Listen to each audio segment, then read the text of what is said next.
독청초를 졸업하시는 분들 한번 생각해 보세요. 또 다른 학교 졸업한 분들은 섭섭할 수 있으니 여러분이 졸업한 초등학교를 한번 생각해 보세요. 그때 다녔던 그 학교가 지금에도 여전히 커 보이십니까? 그 운동장이 지금도 여전히 넓고 커 보이십니까? 그 높았던 담장이 지금도 높아 보입니까? 점프해야만 가까스로 손이 닿을까 말까 했던 그 철봉이 지금도 높이 솟아 있습니까? 아니잖아요. 무엇이 그것들을 작아 보이게 또 왜소해 보이게 만들었죠? 여러모로 우리가 생각하는 바가 또한 마음이 또한 육체가 컸기 때문이죠. 성장했기 때문이죠. 그것들은 그대로 있었는데 상대적으로 내가 성장하자 그 커 보였던 것들이 이제는 작아 보이게 된다는 거예요. 이것은 삶의 중요한 원리를 우리에게 가르쳐 줍니다. 가정 안에서 내가 건강하면 미성숙한 배우자, 속썩이는 자녀 전혀 커 보이지가 않는 거죠.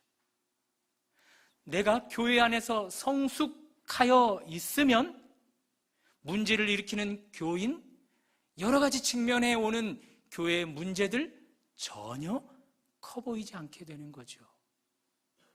아들이 고1이 되었어요. 딸 중학교 1학년 아이가 푸는 수학을 보면서 야, 그것도 못 푸니? 그러면서 비웃어요. 지도 그 나이 때는 그 중학교 1학년 수학이 어려워서 울고 짜고 했었는데 똑같아요. 내가 성장하면 여러모로 크면 동일하게 커 보였던 것들이 작아 보이는 거예요. 내가 성숙하면 사역에서 만나는 문제가 커 보이지 않게 되고, 내가 성숙하면 직장 생활에 커 보이는 문제가 작아 보이게 되고, 관계 가운데 커 보이는 문제점이 작아 보이게 된다는 거죠. 오늘은 그런 말씀을 나누어 보려고 합니다. 말씀을 듣는 가운데 하나님께서 꼭 깨닫게 하는 하나를 붙들고 가시기를 주님의 이름으로 축원합니다. 지난주에 이어 오늘도 바울의 고별사의 일부입니다. 지난주 내용을 잠시 언급해 볼까요? 바울이 3년 동안 훈련시켰던 장로들을 불러 모아 그의 솔선수범을 이야기했죠. 내가 3년이나 당신들을 눈물로 겸손으로 섬겼다. 교회에 당하는 온갖 고난을 참고 예수를 섬겼다. 많은 사람들 앞에서나 아무도 보는 이 없을 때 나의 말과 행동에는 부끄러움이 없었다. 저는 그것을 솔선수범 그렇게 요약해서 지난주에 여러분과 저와 함께 말씀을 나누었습니다.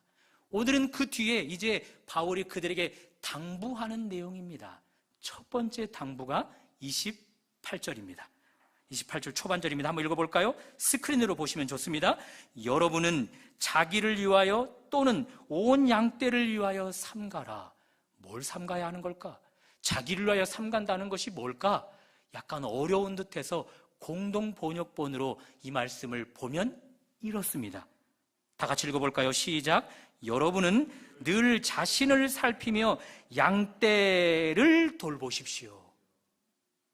원어로 보면 여기 살피다라는 단어에 계속적 용법이 있어요. 뿐만 아니라 명령이에요. 그래서 바울은 살피다라는 단어 앞에 늘이라는 단어를 넣어서 강조해주고 있는 거죠. 먼저 장로들 당신 스스로들을 늘 살펴야 한다. 늘 스스로 살피고 스스로 보살펴야 한다. 그런 뒤에 양떼, 타인들, 교인들을 보살펴야 한다. 그렇게 강조해주고 있어요. 양떼를 먼저 돌보면 안 되는 걸까요? 왜 굳이 바울은 장로들에게 먼저 자신을 살필 것을 명령하는 걸까요? 이런 이야기 들어보셨어요? 스스로를 사랑할 수 있는 사람이 비로소 타인을 사랑할 수 있다. 나를 사랑해보지 못한 사람은 다른 사람을 사랑할 수 없다는 이야기죠. 또 남에게 사랑을 받아본 사람만이 그 사랑으로 타인을 사랑할 수 있다. 다 맞는 말이죠. 그것을 28절로 풀어보면 이런 거예요. 스스로가 스스로를 살펴서 스스로의 부족함들을 보살핌 받을 때에야만이 비로소 타인을 관심 있게 살피고 타인의 피로를 돌볼 수 있다, 그것이죠. 여러분은 설교 이후에 부를 시선이라는 찬양곡을 혹시 아십니까? 그 곡을 작사 작곡했던 분이 김명선 작가, 찬양 사역자라 그렇게 표현을 할게요. 그분이 그의 인생을 에세이로 엮어 책을 펼쳐냈어요. 제가 읽었더니 안타깝게도 남편을 빨리 여의었어요. 남편 없이 혼자서 두 아이를 책임져야만 했어요. 큰아이가 8살이 되어 초등학교에 입학하게 되는데 그 시점에 아이가 공부할 때 나도 공부해야지 하고 대학원에 입학한 상황. 아이가 아버지의 빈자리에 안타까움이 드러나기 시작해요. 분리불안 장애가 있는 거예요. 엄마와 떨어지지를 못해요. 학교 가야 하는데 학교 교문까지도 데려다 주는데도 불구하고 거기를 혼자 못 들어가는 거예요. 교실까지 손을 붙들고 가는데도 불구하고 거기를 혼자 못 들어가는 거예요. 하루 이틀이어야 오르고 달래고 안아주고 위로도 해보지요. 그 일이 계속 되어져요. 엄마, 이러다가 이 아이의 분리장애가 더 심해지겠다 싶어서 학교 모든 학점을 F학점 맞을 각오를 하고 부모 대기실에 아이가 수업이 끝날 때까지 기다려요. 또 때로는 복도에 서서 아이가 수업을 끝날 때까지 기다려요. 그것도 하루 이틀이지요. 얼마나 속이 끓어오르겠어요. 얼마나 마음이 아프겠어요. 그러던 어느 날 여전히 부모 대기실에 엄마가 있는데 수업이 끝나지 않고 1교시가 수업이 끝나고 아이가 와서 2교시 종이 쳤는데 안 가겠다는 거예요. 또 울며 떼를 쓰는 거예요. 그동안 참았던 화가 터져버리고 말았어요. 고래고래 비명을 지르면서 미쳐버릴 것 같은 그 심장을 부둥켜 안고 운동장을 향해 뛰는 겁니다. 그런 엄마의 비명소리를 듣고 아이도 함께 울면서 뛰는 거지요. 이렇게 외치면서 엄마, 내가 수업 들어갈게. 제발. 그 단어를 엄마한테 들었겠지요. 미치지만 마. 그 책에 보면 그 엄마는 그 아이 때문에 자기가 미쳐간다 그렇게 고백해요. 그 아이 때문에 대학원에 진학한 것도 포기해야 되고 비싼 학비도 다 날려야 되는 상황이에요. 그도 그럴 것이 대학원을 졸업하면 조금 더 안정된 직업을 가져서 두 아이를 조금 더 좋은 환경에 살 수 있겠다 싶은 마음에 학교를 진학했던 거거든요. 그런데 아이가 분리장애로 그렇게 떨어지지 못하니 그럴 수밖에. 이 김명선 찬양 인도자의 삶을 통해서 우리는 알 수 있어요. 나를 먼저 살피고 나를 먼저 보살핌 받지 않으면 타인을 위해 돌보다가는 그 모든 시간을 고통으로, 피해의식으로 희생당했다라고, 그리고 나는 도대체 뭐지? 그런 종착 지점에 이르게 된다라는 거죠.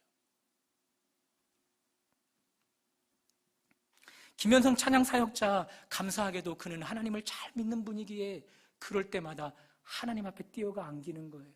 하나님 앞에 무릎을 꿇고 하나님 앞에 울면서 기도하면 하나님이 따뜻한 품으로 그분을 안아주시는 거죠. 그리고 눈물을 닦아주시는 거죠. 그리고 미쳐버릴 것 같은 그 답답한 그 마음을 우리 주님의 피 묻은 손으로 어루만져 주시는 거죠. 그렇게 하나님 품에서 오랜 동안 안겨 있다 보면 하나님이 힘을 주시는 거예요.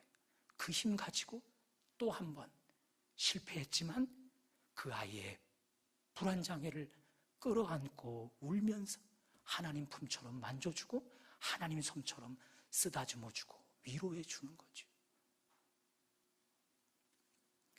순서가 별것 아닌 것 같아요. 나를 먼저 살피는가? 아니면 타인을 먼저 돌보는 것인가? 별 차이 없는 것 같은데 중요한 것이에요. 나를 먼저 살피고 나의 연약함을 하나님으로부터 보살핌 받은 사람만이 비로소 타인을 살피고 보살필 수 있다는 거죠. 그럼에도 불구하고 어떤 사람들은 자신의 기질대로 살아가요. 그럼에도 불구하고 나는 더 이상 훈련받지 않아도 돼. 나 얼마든지 훈련받아서 이제는 얼마든지 타인을 섬길 수 있어. 자녀들을 섬길 수 있어. 내가 이렇게 어른이나 되었는데 왜 못하겠어? 그러면서 자신을 살피는 일을 소홀히 하는 사람이 있을 수 있단 말이죠. 자, 그런 경우를 한번 볼까요? 장로들을 다 모아놓고 바울이 이야기하는 거예요. 장로들 잘 들으십시오. 당신들 먼저 양떼를 돌보는 일이 우선순위가 되면 안 됩니다. 먼저 자신을 살피십시오. 자신을 철저하게 하나님 앞에서 먼저 돌보십시오. 그런 뒤 양떼들을 돌보십시오 라고 했을 때 한번 우리 상황극을 해볼까요? 여러분과 제가 장로들이라 바울 앞에서 그 이야기를 들었어요. 저처럼 말 좋아하는 사람들은, 그리고 저처럼 청개구리 기질이 있는 사람은 그 바울 선생 앞에서 이렇게 말하지 않겠어요? 바울 선생님, 뭘 그렇게 염려가 많으세요? 당신에게서 그런 훈련을 받은 지만 해도 벌써 3년이나 되었습니다. 계속해서 그 훈련 가운데 우리가 임했고 이렇게 훈련되어 있는 우리인데 뭘 그렇게 염려가 많으세요? 저뿐만 아니라 여기 모인 모든 장로들, 당신이 말한 대로 먼저 우리를 살필게요. 먼저 우리를 돌볼게요. 그 뒤에 양떼를 돌볼게요. 호언장담 했을 것이라는 거죠. 그때 바울의 말입니다. 30절 스크린으로 봐보실까요? 바울은 앞날을 내다보고 이 장로들을 내다보고 하는 말이에요. 읽어봅니다. 시작. 또한 여러분 중에서도 제자들을 끌어 자기를 따르게 하려고 어그러진 말을 하는 사람들이 일어날 줄을 내가 아노라. 자기 사람 만들어서, 하나님의 자녀들을 자기 사람 만들어서 잘못된 길을 가게 한대요. 그걸 공동 번역본으로도 한번 볼래요? 30절 동일하게 읽어봅니다. 시작. 여러분 가운데도 교인들을 이탈시켜 자기를 따르라고 할 사람들이 생겨날 것이 분명합니다. 한두 명이 아니에요. 호언장담했던 장로들, 그들 스스로를 먼저 살피는 것, 스스로를 먼저 돌보는 것을 소홀히 하면 다 자기를 따르라 그러면서 교회를 흔들고 무너뜨리게 된다라는 거죠. 이런 장로들을 보면서 연상되어지는 장면이 혹시 있나요? 이렇게 호언장담했지만 한없이 무너져버리는 이런 장로들을 보면서 오버랩되어지는 사람이 있나요 혹시? 베드로 기억나시나요 혹시?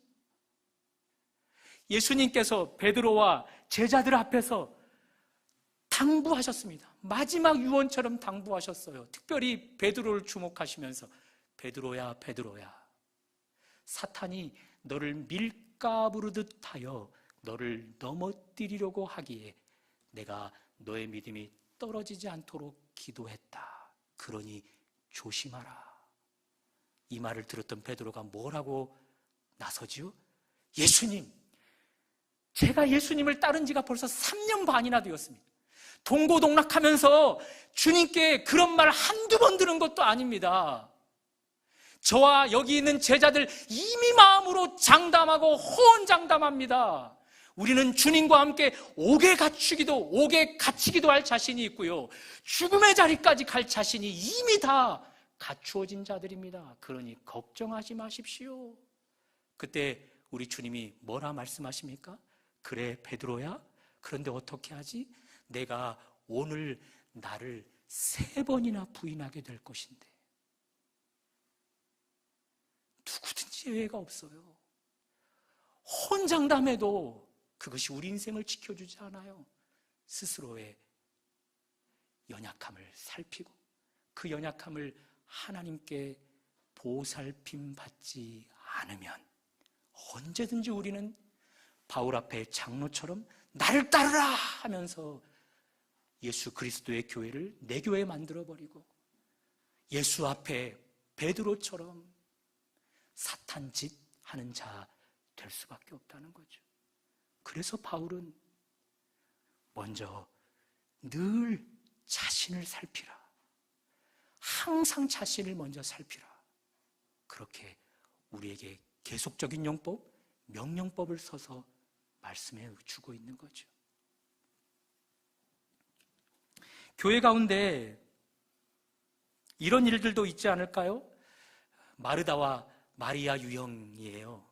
잠시 이 자매 이야기를 해줄게요. 마르다가 언니고 마리아가 친여동생이에요.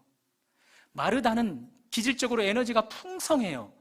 반면 마리아는 정적이에요. 에너지도 약해요. 이 자매가 살아가는 곳에 예수님이 방문하셨어요. 신방을 오셨어요. 두 사람 얼마나 기분이 좋았을까요? 에너지가 많은 마르다 분주하게 움직입니다. 예수님을 뭐라도 대접하려고. 그런데 에너지가 약한 마리아는 예수님 발자취에 앉아서 오순도순 예수님의 말씀을 듣고 받는 과정을 보내게 되지요. 누가 잘했어요? 분주하게 예수님을 섬기려 하는 마르다? 예수님 발자취에 앉아서 예수님께 말씀을 드리려 하는 마리아? 누가 잘했어요? 우리 주님 누가 잘했다 못했다 절대 평가하지 않습니다. 그들이 공이 다 잘한 것으로 평가해요. 문제는 마르다가 자신의 기질로 다른 기질을 가진 마리아를 정죄하기 시작하는 것이 문제인 거죠. 열심히 분주하게 움직이는데 마리아는 가만히 앉아서 아무것도 자기를 안 도와주는 거예요. 그래서 예수님께 따지듯 재촉하는 거예요. 예수님, 나는 이렇게 예수님 위해서 먹을 것을 준비하려 하는데 저 마리아 가만히 앉아있는데 보고만 계십니까? 혼 좀 내주십시오. 교회 안에 이런 마르다, 마리아가 뒤섞여 있지요. 뒤섞여 있어요. 어떤 사람은 교회 안에서 봉사가 최고지. 그러면서 봉사를 가장 우선순위에 두고 봉사 섬김에 최선을 다해요. 어떤 사람은 교회 안에 예배가 최고지. 그러면서 예배하는 일에만 최선을 다해요. 또 어떤 사람은 교회 안에 기도가 있어야 예배가 은혜스러울 수 있고 봉사하는 사람이 마음 편하게 봉사할 수 있지. 그래서 기도하는 일에만 최선을 다해요. 그 모든 사람들이 각각 하나님을 위한다면, 교회를 위한다면 누구도 잘못하는 것 없어요. 문제는 각 사람들이 그들의 성향, 기질을 가지고 그런 기질을 갖지 않은 사람들을 손가락질할 때가 문제인 거죠. 저 사람은 예배만 드리고 집에 가버리네? 하나도 봉사하지 않는데 그렇게 손가락질. 나처럼 기도해야 예배가 은혜스러울 수 있고 나처럼 기도해야 봉사하는 사람이 은혜스럽게 봉사할 수 있지. 그런데 저들은 봉사만 하고 예배만 드리네? 그렇게 손가락질하는 일들이 있으므로 문제가 일어나는 거예요. 여러분은 교회 안에서 어떤 성향으로 하나님을 위하십니까? 그 성향이 다른 기질을 가진 사람을 품으십니까? 손가락질하고 비판하십니까? 늘 말씀드리지만 교회를 어렵게 하고 교회를 무너뜨리는 대상은 이제 갓 신앙생활을 한 사람들이 아니에요. 교회를 오래 다닌 사람, 말씀을 들을 때 하나님의 말씀을 어느 정도 알아듣는 사람, 교회가 어떤 조직으로 이루어지는지를 알되 잘 아는 사람들이 문제를 일으킨단 말이죠. 왜 그래요? 사탄이 아는 거예요. 이제 갓 예수님 믿어서 넘어뜨려봐야 교회 가운데 여러 파장도 일으키지 못하는 그런 새 가족 10명을 무너뜨리는 것보다는 교회의 파장을 크게 일으킬 수 있는 중직자, 장로, 목회자, 리더, 그런 사람 한 사람 넘어뜨리는 거 훨씬 더 좋다는 것을 아는 거죠.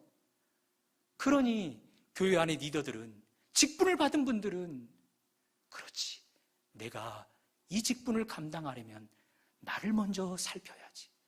나의 약함을 먼저 하나님 앞에 보살핌 받아야지.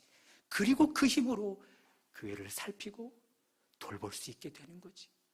그렇게 살아가야 한다는 것입니다. 바울이 오늘 본문에서는 정말 멋진 솔선수범을 하고 있는데, 이런 바울도 한때는 예수님을 안 믿을 때가 있었어요. 특별히 바울도 얼마나, 한번 따라해 볼래요? 자랑쟁이. 얼마나 자랑질을 잘했는지 몰라요.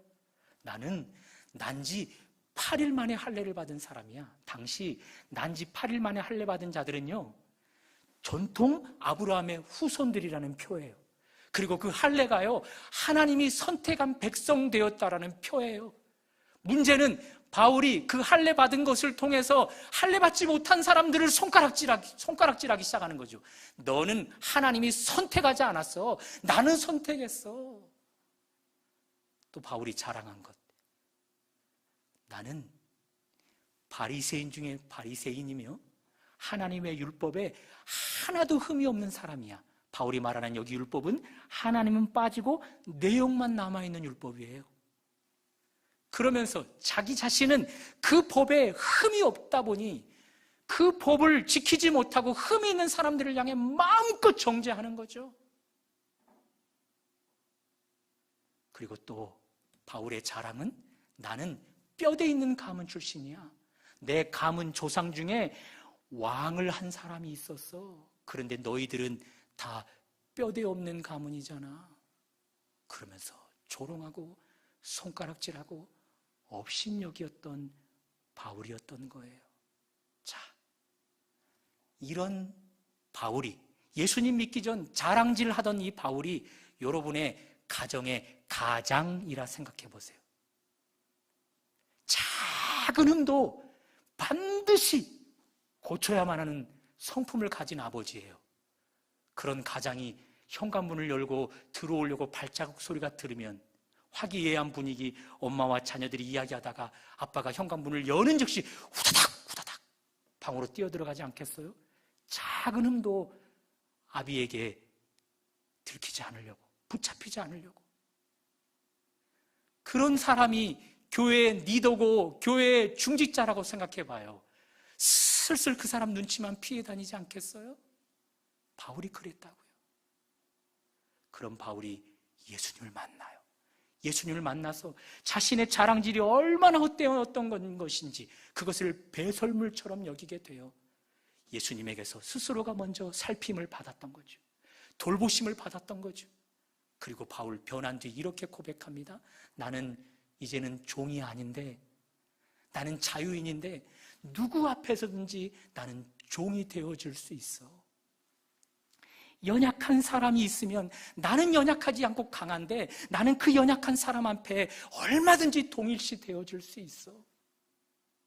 나는 이제 하나님은 없고 내용만 있는 그 법 앞에, 그 법 아래 있지는 않지만 여전히 그 법 아래 사로잡혀 있는 자들이 있으면 나 여전히 그 법 아래 있는 자처럼 동일시할 수 있어.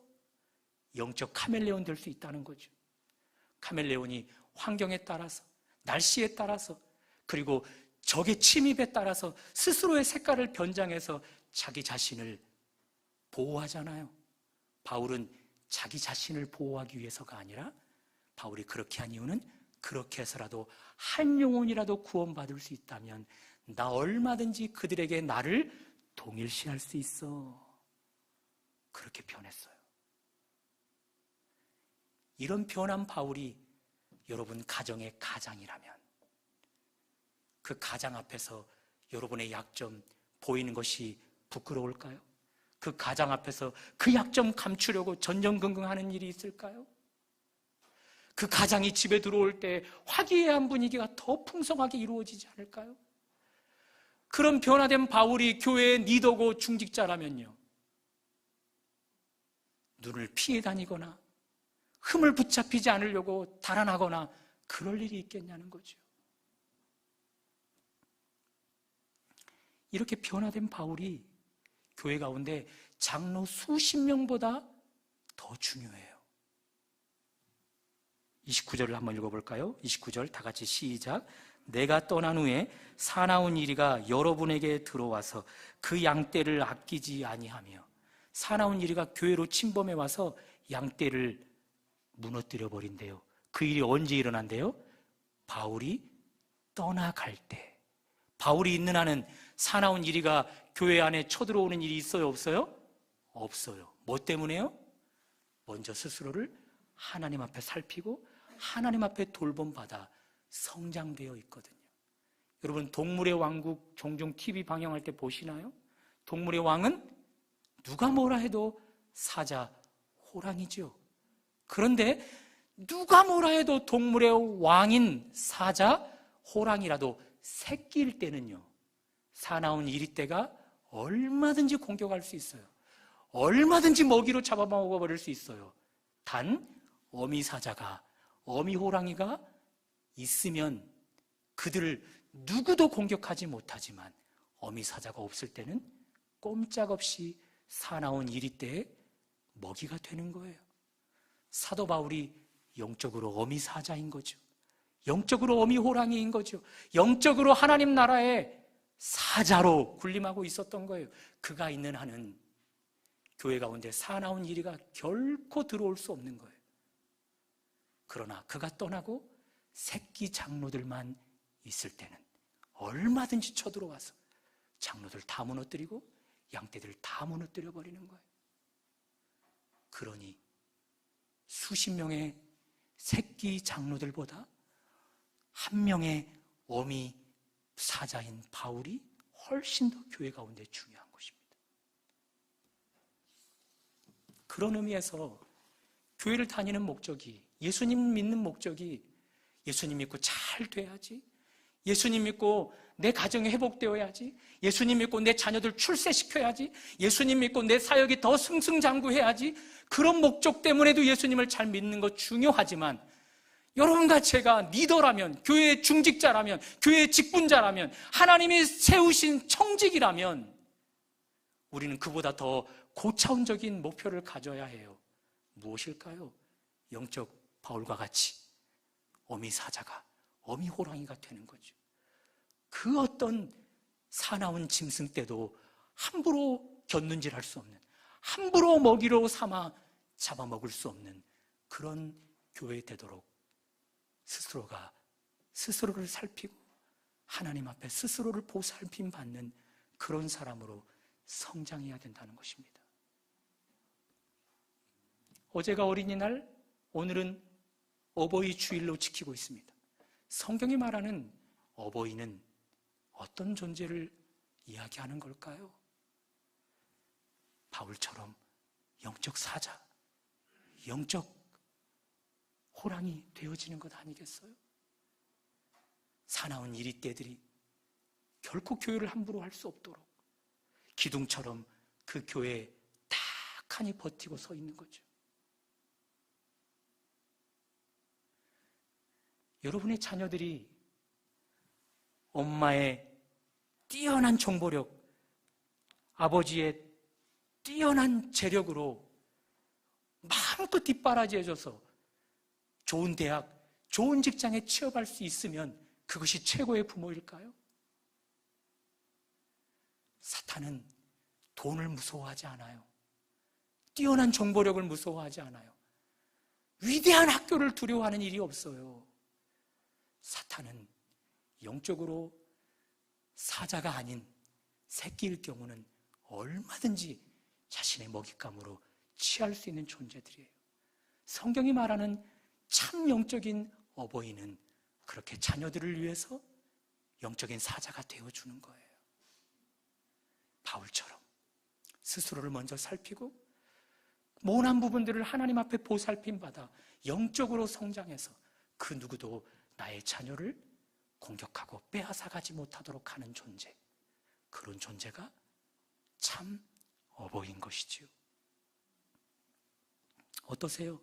바울처럼 영적 사자, 교회 가운데 가정 안에서 영적 사자 되어야 할 준비가 되어 있습니까? 오늘 새롭게 그 마음을 다짐하십니까?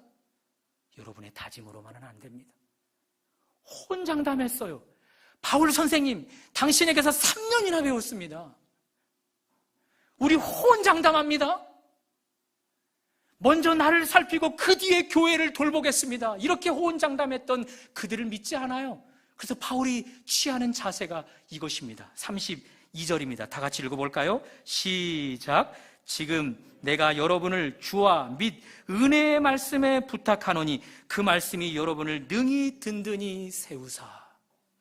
그들의 의지 약해서 꼬꾸라져요. 그래서 그것 안 믿어요. 그래서 하나님 앞에 기도하는 거예요. 살아계신 하나님, 그리고 살아 운동력 있는 말씀이요, 이들을 부탁합니다. 이들을 의탁합니다. 이들을 책임져 주십시오. 이들이 지금 스스로가 의지를 발휘해서 먼저 자신을 돌보는 일에 우선순위를 두겠다 하는데 그 의지 약해질 때마다 주께서 책임져 주십시오. 살아있는 말씀이 이들을 책임져 주십시오. 그래서 교회를 사탄짓에서 무너뜨리지 않고 그런 교회를 사나운 이리떼에게 다 빼앗기게 하는 그런 일 없게 해주십시오. 그렇게 부탁하는 거죠. 부족한 종도 여러분의 호언장담, 여러분의 의지를 믿지 않습니다. 그저 저는 오늘도 바울처럼 여러분을 하나님께, 살아있는 하나님 말씀께 부탁드립니다. 사랑하는 여러분, 여러분도 그러셔야 합니다. 살아 운동력 있는 말씀이요, 저를 말씀의 자리에 설 때마다, 제가 말씀을 펼 때마다, 제가 당신의 말씀에 시선을 고정할 때마다 저를 그렇게 보살펴 주시고 저를 그렇게 치료하여 주시고 그 힘으로 타인을, 가정을, 교회를 섬기게 해주십시오.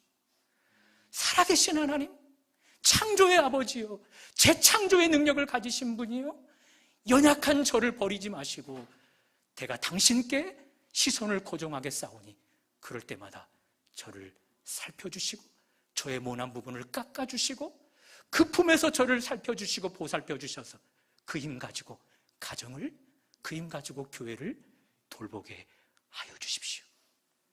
그런 여러분의 의지가 필요하다는 것입니다. 바라기는 어렸을 때 다녔던 그 학교가 지금은 커 보이지 않는 이유처럼, 어렸을 때 만났던 그 경험들이 이제는 더 이상 커 보이지 않는 것처럼, 내가 성장하면 동일한 문제는 작아 보이게 되는 원리를 따라서 주님의 당부, 사도 바울의 당부, 먼저 나를 살핌, 먼저 나의 연약함을 하나님 앞에 돌봄받음, 그것으로 성장하여 내게 맡겨진 사역, 내게 맡겨진 자녀, 내게 맡겨진 부모, 내게 맡겨진 교회, 하나님 앞에 온전한 열매로 올려드리는 여러분과 제가 되시기를 주님의 이름으로 축원합니다.